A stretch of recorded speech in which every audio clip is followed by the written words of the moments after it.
ብዙዎቻችን በመዳም ቤት ስንሰራ የተለያዩ የስራ ዘርፎች ይሰጡናል። ከነዚህ መካከል አንደኛው ደግሞ ልጆችን የመንከባከብ ወይም ደግሞ ልጆችን የመያዝ ልጆችን የመጠበቅ ኃላፊነት ይሆናል ማለት ነው።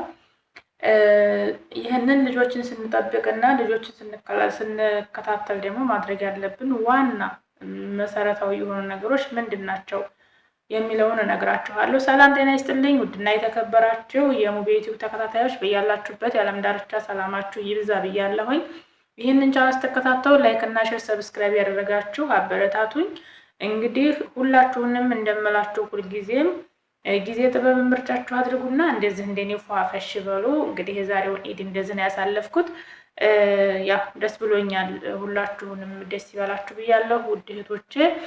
ዛሬ እንግዲህ ይዤላችሁ የመጣሁት ምንድነው የመዳም ቤት ብዙ የስራ ኃላፊነት ወይም ደግሞ ብዙ የስራ ዘርፎች ይሰጡናል። ከነዚህ መካከል ደግሞ አንዳንዶቻችን አሮጊት የመንከባከብ፣ አንዳንዶቻችን ህፃናት የመንከባከብ፣ አንዳንዶቻችን ጽዳት፣ ምግብ፣ የተለያዩ የስራ ዘርፎች ይሰጡናል። ከነዚህ ሁሉ ስራዎች ግን በዋናነት የሚከብደው ምንድነው ካላችሁኝ ልጅ መጠበቅና አሮጊት መንከባከብ እጅግ በጣም ከባድ ስራ ነው። እኔ ሁለቱንም ሰርቻለሁኝ። እኔ በነገራችን ላይ ልጅ መንከባከቡንም ሰርቻለሁ። ወደ 26 ልጆች ያሉበት ቤት ሰርቻለሁኝ። አሮጊት ራሷ የመጸዳት የምትሴትዮ ሰርቻለሁኝ። ሽንት ቤት መሄድ የማትችል ያኔም ባምበርስ የሚቀየርላት ሴት ሰርቻለሁኝ። ወደ 3 ወር 4 ወር 6 ወር አካባቢ ሰርቻለሁኝ። ምግብና ጽዳት ሰርቻለሁኝ። አንድ ሽማግሌ መጠበቅም ሰርቻለሁ። ሽማግሌውን መጠበቅ ነው። ይሄ ራሱ ላይ አይጸዳዳም፣ ሽንት ቤት መሄድ ይችላል፣ ግን እሱን ይዤ መሄድ ምናምን እንደዛ ነበር እና እንደዚህ አይነት ስራዎችን በጣም ብዙዎችን ሰርቻለሁኝ ማለት ነው። ግን እነዚህ ስራዎችን ስሰራ ደግሞ እጅግ በጣም ጥንቃቄ ማድረግ ያለብን ነገሮች አሉ። እጅግ በጣም መጠንቀቅ ያለብን ነገሮች። እነዚህ ነገሮች ምንድን ናቸው ካላችሁ ደግሞ ዛሬ የልጁን ነው የምነግራችሁ። የአሮጊቱንም እሰራላችኋለሁ። አሮጊቶቹን መጥፎ ሲሆኑባችሁ ወይም ደግሞ ሲያስቸግሯችሁ ምን ማድረግ እንዳለባችሁ፣ እንዲሁም በሽተኛ ልጅ የምትይዙ እህቶች ካላችሁ በተለይ የአእምሮ ውስንነት፣ ይሄ መናገር የማይችሉ መስማት የማይችሉ እንደዚህ አይነት ልጆችን የምትይዙ እህቶችም ያንንም ስለሰራሁት እሰራላችኋለሁ በቅደም ተከተል። ነገር ግን ዛሬ ይዤላችሁ የመጣሁት በዋናነት ልጆችን ስለመጠበቅ ነው። ጤነኛ ልጆችን ስለመጠበቅ ማለት ነው። ጤነኛ ልጆችን መጠበቅ ማለት እጅግ በጣም ከባድ ስራ ነው። በተለይ ልጆችም እየጠበቃችሁ ጽዳት የምታጸዱ፣ ምግብ የምትሰሩ፣ ሁሉንም ስራ በአንድ የምትሰሩ ከልጆች ጋር እናንተ ይህንን ቪዲዮ ብታዩት ይጠቅማችኋል ብዬ አስባለሁ። ምክንያቱም እጅግ በጣም ከባድ ስራ፣ እኛ ግን የማናገናዝበው ወይም ደግሞ ቦታ የማንሰጠው ከባድ ነገር ስለሆነ ማለት ነው። ይሄንን ስራ አብዛኞቻችን እንደ ትርፍ ነው የምናየው፣ ወይም ደግሞ እነሱ ልጆቹ ሲጫወቱ እኛ ቤታችን እናጸዳለን ብለን ነው የምናስበው አብዛኞቻችን ማለት ነው። ነገር ግን እጅግ በጣም ከባድ ስራ ነው የልጅ ስራ። እዚህ ሀገር ደግሞ ልጅ የሆነ ነገር ከሆነባቸው ልጃቸው የሆነውን ነገር ነው የሚያደርጉት። ስለዚህ ልጃቸው ቢቆስል ትቆስላላችሁ፣ ልጃቸው ቢደማ ትደማላችሁ፣ ልጃቸው ህይወቱ ቢያልፍ የእናንተም የሞት ፍርድ ነው የሚሆነው። ስለዚህ ህጉ ከባድ ስለሆነ ባለፈው የሆነ ቪዲዮ ሰርቼ ነበረ። ከደረጃ ላይ ልጁ መጥቶ ያንን ቪዲዮ ዩቲዩብ አጥፍቶብኝ ነው። በጣም አደጋ ስለሆነ ለህፃኑ ከደረጃ ላይ ሲወረወር የሚያሳይ ቪዲዮ ስለሆነ ማለት ነው። አጥፍቶብኝ ነው እንጂ ሰርቼበት ነበረ። ግን ቪዲዮ አጠፋብኝ። ዩቲዩብንም ዘግቶብኝ የቀረመው እሱ ነው። ስለዚህ ምንድነው የሆነው? ያንን ቪዲዮ ስነግራችሁ ያ ልጅ የሆነው ቀጥታ ከሁለተኛ ደረጃ ቤት ላይ ከወደ ሳሎን ይመስለኛል ወጥቶ ደረጃ ወደታች መውረጃ አለው። ግን ከደረጃው ስር ደግሞ ህፃን ልጅ የምትጫወት ነበረች፣ ሌላ ማለት ነው። ያችን ልጅ ላይ እንደዚህ ብሎ ሲል ደረጃውን በእጁ ይዞ እንደዚህ እንትን ሲል ከደረጃው ላይ ተገልብጦ ነው እታች የወረደው ማለት ነው። እና ከደረጃው ላይ እታች ማለት ነው። በጣም ነበር የሚከብደው። በጣም የቀፈኝ ነበር። እኔ በጣም ነበር ቪዲዮ አለ አሁንም መጫን ስለማልችል ነው እንጂና እጅግ በጣም ከባድ ነበረ። ከዛ ሲያለቅስ እንግዲህ እታች ነው የወረደው። ከደረጃው ላይ ወርቆ እታች ነው የወረደው። በዛን ሰዓት እኔ በቃ የለም ህይወቱ ራሱ አለ ብዬ አላሰብኩም ነበር። ግን ተነስቶ አለቀሰ። ሲያለቅስ የእህቱ ትመስለኛል ከፍ ያለች ከሱ ከፍ የምትል ወጣች። ያቺ ከደረጃው ስር የነበረችው ህፃን ልጅ ደንግጣ እሷ ቁጭ ባቀረች ማለት ነው። እና መውደቁን አላዩም። በኋላ ካሜራ ስላለ ያው ካሜራ ነው ያወጣው ማለት ነው። ስለዚህ እህቶች ልጆቹ እየተጫወቱ ነው ብላችሁ ሌላ ስራ የምትሰሩ እህቶች፣ በተለይ በዋናነት የልጅ ኃላፊነት የተሰጣችሁ እህቶች እጅግ እጅግ እጅግ ጥንቃቄ አድርጉ። እጅግ ጥንቃቄ አድርጉ። ሌላው ስራ ባይሰራ ይቅር፣ የራሷ ጉዳይ ነው። ስራ አልሰራሽም ብላ ትጩህብሽ፣ ስራ አልሰራሽም ብላ ትቆጣሽ። ምክንያቱም ልጆቹ እዛ አንድ ነገር ሆነው አንቺ እድሜ ልክሽን ሌላ እንትን ውስጥ ከምትገቢ ስራ አልሰራሽም ብላ መጮሁ ይሻላል ማለት ነው። ስለዚህ ምንላችሁ ነው የፈለግኩት፣ ልጅ የምትይዙ ከሆነ በተለይ እነዚህ ይሄ ከ6 ወር እስከ 8-9 ዓመት ድረስ ያሉት ህፃናቶች ማለት ነው። እዛ ሀገር ከ8-9 ዓመት በላይ ያሉትም ቀበጥ ናቸው፣ አያውቁም። እንደኛ ሀገር ይጎዳናል ምናምን እንደኛ ልጆች ብስል አይደሉም። ስለዚህ የሚጎዳቸውን የሚጠቅማቸውን አያውቁም። በዛ ሰዓት ምንድን ነው የሚፈጠረው? እነዚህ ልጆች ወይ ይወድቃሉ ወይ ጋዝ ይፈነዳባቸዋል። አንዳንድ ልጆች እኮ ውስጥ ላይ ጋዝ እንትን የሚባልበት ላይ ጋዙን የሚከፍቱ አሉ። ስለዚህ ያንን ነገር ደግሞ እናንተ ጥንቃቄ ማድረግ አለባችሁ። እናንተ ልጅ ከሆነ ስራችሁ ሴትዮዋችሁን የምትሏት ምንድን ነው? ልጆቹን የሚጠብቅ ሰው ከሌለ ማአስጥቅል ሽቁል ታኒ በሏት። ማእግደር እሽጥቅል ሽቁል ታኒ አሸን አግደር እሹፍ አጥፋል ወይም ደግሞ ወለድ በሏት። ስለዚህ እኔ ልጆቹ ጋር ሆኜ ሌላ ስራ መስራት አልችልም፣ ልጆቹን ማየት መጠበቅ እንድችል በሏት ማለት ነው። እሷ ይሄንን ካላደረግሽ አይሆንም፣ ከልጆቹ ጋር ስራውን ስር የምትልሽ ከሆነ ልጆቹ የሆነ ነገር ቢሆኑ በዋናነት ተጎጂዋ አንቺ ስለሆንሽ ብዙ አላማ ይዘሽ ወጥተሽ ብዙ እቅድ ይዘሽ ወጥተሽ እዛ በእሷ ልጅ ሌላ ስራ ስሪ ብላ በጎን በምትሰሪው ስራ አንድ ነገር ቢደርስባቸው ልጆቹ ተጠያቂዋ አንቺና አንቺ ብቻ ነሽ። ስለዚህ እጅግ በጣም ጥንቃቄ ማድረግ አለባቸው። ጥንቃቄ የምታደርጉባቸው ነገሮች በዋናነት ጥንቃቄ የምታደርጉባቸው ነገሮች አንደኛ ከደረጃ ላይ እንዳይወርቁባችሁ፣ ሁለተኛ ደረጃው ላይ ይንጠለጠላሉ ልጆቹ። ደረጃው ላይ እንደ ጨዋታ እንደ መሰላል ነገር እየተጠቀሙ ይንጠለጠላሉ ደረጃ ላይ መጠንቀቅ አለባችሁ። ውሃ መጠንቀቅ አለባችሁ፣ ሽንት ቤት ማለት ነው። እንዲሁም ደግሞ ውሃ መጫወቻ ቦታ ይዛችሁ ስትሄዱ መጠንቀቅ አለባችሁ። መኪና መንገድ ወይም ደግሞ ሀዲቃ መጫወቻ ቦታ እየወሰዳችሁ የምታጫወቱ ከሆነ መኪና መጠንቀቅ አለባችሁ። ልጆች ገፍትረው እንዳይጥሩባችሁ መጠንቀቅ አለባችሁ። ካሜራ ዙሪያውን ስለሚኖር ማለት ነው። ልጆቹ እዛ ወድቀው የሆነ ነገር ቢሆኑ እናንተ ናችሁ ተጠያቂዎቹ። ሌላው ደግሞ ኩሽና፣ ይሄ በጋዝ በሲሊንደር የምትጠቀሙ አብዛኞቹ እህቶቻችን ሲሊንደሩን ከወዲያ ካልቆለፋችሁት ከእንትኑ ላይ ስለሚከፍቱት ያ በሚከፍቱት ሰዓት ጋዙ ተኖ እናንተ በምትለኩሱ ሰዓት እናንተም ጋር አደጋ ነው የሚደርሰው።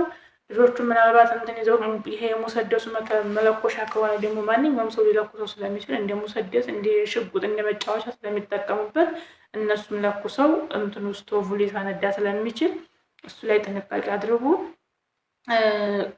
በዚህ በውጭ ወጥቶ ዋና የመዋኘቱ እንትን የሆነች አፍሪካዊ ትመስለኛለች፣ በሚዲያ ነው የሰማሁት፣ እኔ በአይኔ አይቼ አይደለም። እንትን መዋኛ ገንዳ ይዘው ሄደው እየተጫወቱ እያለ ህፃኑ ልጅ ሊዋኝ ልጆቹ ሲዋኙ አይቶ ውሃ ውስጥ ገባ ማለት ነው። ውሃ ውስጥ ሲገባ ልጁ መዋኘት ስለማይችል ህፃን ስለሆነ እዛ ውሃ ውስጥ ገባ። ሰራተኛዋ ደግሞ ልጁ ልታወጣ ስትገባ እሷም እዛው ቀረች ውሃ ውስጥ። ህፃኑን ያረቦቹንም ልጅ ሰራተኛዋንም እዛው ህይወታቸውን አሳልፈዋል ማለት ነው። ስለዚህ እንደዚህ አይነት አደጋ ስላለ በተለይ መጫወቻ ቦታ ይዛችሁ የምትሄዱ እህቶቼ፣ በተለይ ውሃ ቦታ ይዛችሁ የምትሄዱ እህቶቼ ተጠንቀቁ። ልጆች ሲጫወቱ ዝም ብላችሁ ትንሽ ውሃ ነው ብላችሁ እንዳትለቋቸው። ይሄ በየቦታው ያለው ይሄ በየመጫወቻ ቦታ ያለው መዋኛ ገንዳ ትናንሽ ውሃ መስሏችሁ እንዳትተዋቸው፣ ይገላል። በጣም ረጅም ጥልቀት ያለው ስለሆነ ጥልቀት ያለው ባይሆንም ህፃናቶች ሆነው ዋና የማይችሉ ከሆነ በአፍንጫቸው ከገባ ህይወታቸውን የማሳለፍ እድሉ የከፋ ነው። ስለዚህ እናንተ ተጠንቀቁ። አንደኛ የእናንተም ህይወት ከሚያልፍ ልጆቹም እዛ እንትን ከሚሉ ጥንቃቄ አድርጉ። ችለተኛ አትሆኑ። ህፃን ላይ ስትይዙ እጅግ በጣም መከራ ነው እና ደግሞ ምግብ እየሰራችሁ እናንተ እነሱ እየተጫወቱ ነው ብላችሁ ምግብ የምትሰሩ እህቶች ወይም ጽዳት የምታጸዱ እህቶች መጫወቻቸው ላይ ትንንሽ ነገር እነዚህ መጫወቻዎች የተደቦለቦሉ ነገሮች አሉ፣ ቅርጻ ቅርጽ እንትኖች በአፋቸው መዋጥ የሚችሏቸው በአፍንጫቸው መክተት የሚችሏቸው ነገሮች አሉ። እነዛን ነገሮች ጥንቃቄ አድርጉ። እንዳይወጡ በአፍንጫቸው እንዳይከቱ ማለት ነው። ሀታ ጆሯቸው ውስጥ ራሱ እንዳይከቱ መጠንቀቅ አለባችሁ። ያንን ነገር እናንተ ጥንቃቄ አድርጉ። ብዙ ጊዜ መጫወቻ ሰጥተናቸው መጫወቻ ስለሰጠናቸው ብቻ መጫወቻው ላይ እየተጫወቱ ነው ብለን ዝም የምንላቸው ነገር አለ። ነገር ግን የሚዋጥ ነገር ካገኙ ሊወጡ ይችላሉ። ከመጫወቻው ላይ በአፍንጫቸው ሊከቱ ይችላሉ፣ በጆሯቸው ሊከቱ ይችላሉ። ያንን ነገር ጥንቃቄ አድርጉ። እናንተ ችላ ብላችሁ ይሄ አይጎዳቸውም ብላችሁ የተዋችሁት ነገር ልጆቹን ይጎዳቸዋል። ልጆቹ ተጎዱ ማለት ደግሞ እናንተ ተጎዳችሁ ማለት ነው። ስለዚህ ሁላችሁም ይህንን ነገር በችለተኝነት እንዳታልፉት። ልጅ ከሆነ ልጅ ላይ ብቻ ትኩረት አድርጉ። ስራ ጽዳት ከሆነ ጽዳት ላይ ብቻ፣ በልጅ ጉዳይ ላይ እጅግ በጣም ተጠንቀቁ። በጣም ከባድ ስለሆነ ነው። እኔ ስለማውቀው ነው። እኔ 16 ልጆች ስጠብቅ ልጅ ብቻ ነው የምጠብቀው።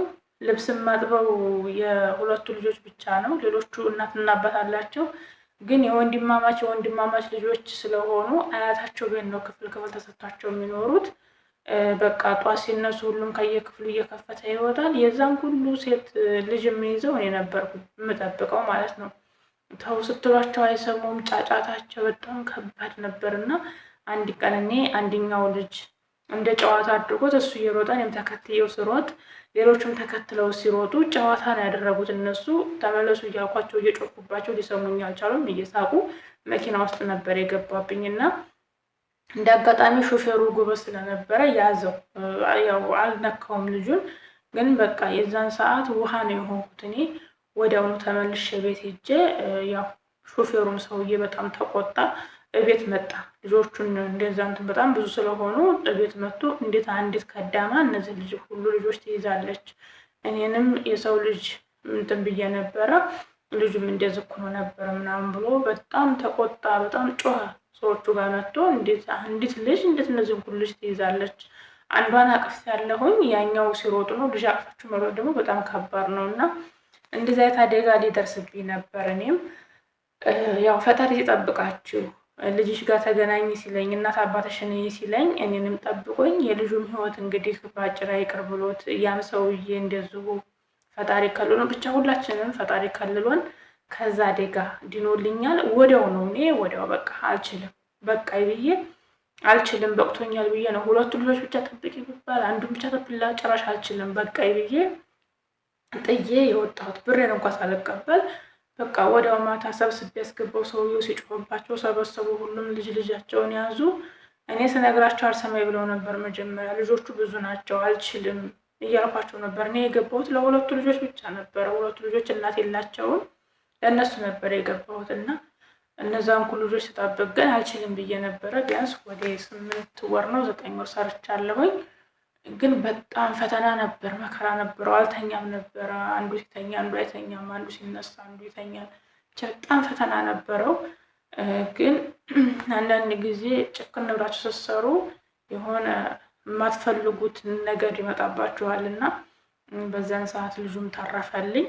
እኔም ያው በጣም ነበር የደነገጥኩት። እንቀጠቀጥ ነበረ፣ መናገር አልችልም ነበረ። በቃ ገብቷል፣ ልጁ ገብቷል መኪና ውስጥ ግን ሰውየው ይዞት ነበር እና ጫፉን እንደዚህ ይዞ ነው እንትን ያለው። ልጁ የ6 ዓመት ልጅ ነው ልጁ ይመስለኛል። 6 ዓመቱ ነው የሚባረሰው። ብቻ ካፍች የሚባል ሀገር ነበረ። እጅግ በጣም ከባድ ነበረ። ስለዚህ ልጅ የምትይዙ እህቶች በተለይ ውጭ ላይ 3-4 ልጅ የምትይዙ አንደኛው ስትይዙ አንደኛው መኪና ውስጥ ውሃ ውስጥ ሊገባባችሁ ስለሚችል እጅግ በጣም ጥንቃቄ አድርጉ። እኔ ካየሁት ከደረሰብኝ ከሞከርኩት ነገር ተነስቼ ስለሆነ የምላችሁ ክብደቱንም ስለማውቀው ነው። በጣም ከባድ ስለሆነ ለዛ ነው። የዛሬው ፕሮግራሜ ከተመቻችሁ እና ከጠቀማችሁ ላይክ አድርጋችሁ እንዲሁም እስከ መጨረሻው ድረስ አይታችሁ እንደዚህ አይነት ስራ የሚሰሩ እህቶቻችን ይጠቅማቸዋል የምትሉ ከሆነ ሸር አድርጉላቸው። በተረፈ የሙቤ ሸጋነት ነበርኩኝ። ሙቤ ዩቲዩብ ላይክ፣ ሸር፣ ሰብስክራይብ እያደረጋችሁ አበረታቱኝ። እወዳችኋለሁ። ሁላችሁንም በያላችሁበት የዓለም ዳርቻ ከክፉ ነገር ሁሉ ይጠብቃችሁ፣ ክፉ ነገር አያስነካችሁ። እወዳችኋለሁ። ላይክ እና ሸር እንዳይረሳ። ፈጣሪ በእግር ወጥቶ በሳጥን ከመመለስ ይጠብቀን። ሀገራችን ሰላም ያድርግልን። ባይ ባይ።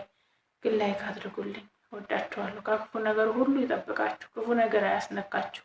ደግ ነገር ብቻ ይቅረባችሁ። ሰርታችሁ ወደ ሀገራችሁ ያብቃችሁ። ወዳችኋለሁ።